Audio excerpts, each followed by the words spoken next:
Сәлем достар, менің арнама қош келдіңіздер. Менің арнамды жоғалтып алмас үшін арнама тіркеліп, қоңыраушаны басып қойыңыздар. Бүгін мен сіздермен шекеліктің жасалу жолын көрсетемін. Бізге қажетті заттар. Бізге осындай 7 дөңгелек темір қажет. Қосымша мен шекелікке осындай 3 бұрышты темірді таңдадым. Бұлардың барлығын қазір моншақпен безендіретін боламыз. Бұдан 2 штук қажет. Және тағатын керек. Шеге тәрізді спинны деп аталатын осындай көптеген сымдар қажет болады. Сонымен қатар бізге көптеген кольцалар, цеп және әртүрлі моншақтар, бисер моншақтары қажет.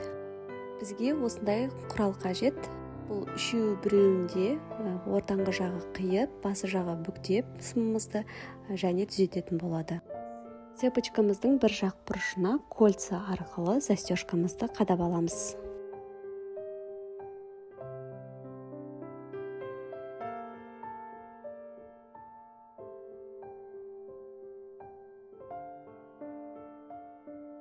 Енді цепочкамыздың дәл ортасын белгілеп алып, қаз қатарынан темірлерімізді кольца арқылы қыстырып шығатын боламыз.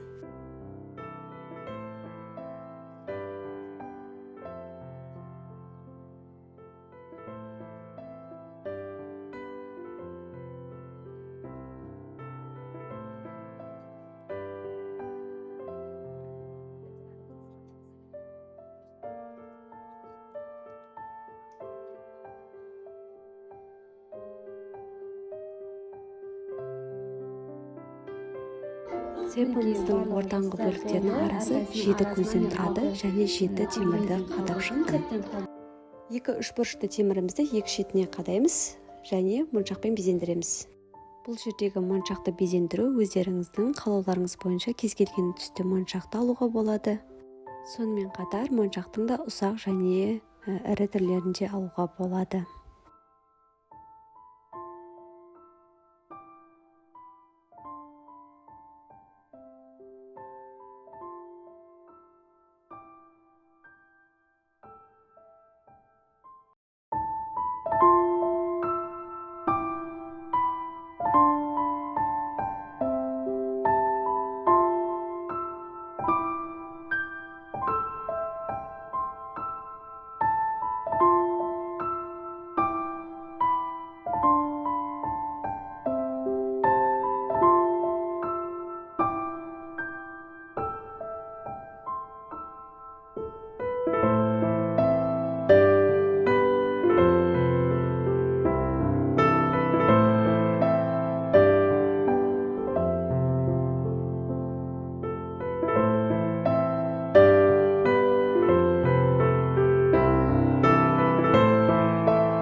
Міне менде осылай шықты. Екінші жағын да дайындап алдым.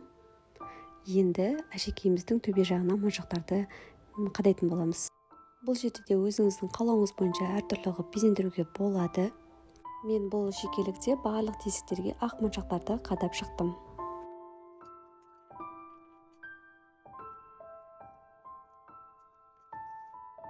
Міне осылайша енді үшбұрыш безендірілген моншағымызды екі шетіне қадаймыз.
Енді адамдардың бас өлшемі әртүрлі болғандықтан осындай үлкендеу цепті мен екінші шетіне жалғайтын боламын. Бұны да кольца арқылы жалғаймыз.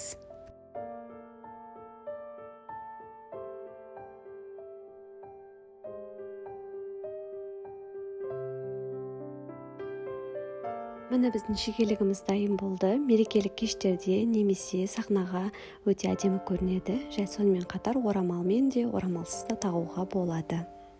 Менің арнама тіркелуді ұмытпаңыздар, алдағы уақытта шекеліктің басқа да түрлерін жасап көрсететін боламын. Керектеріңізге жарасын.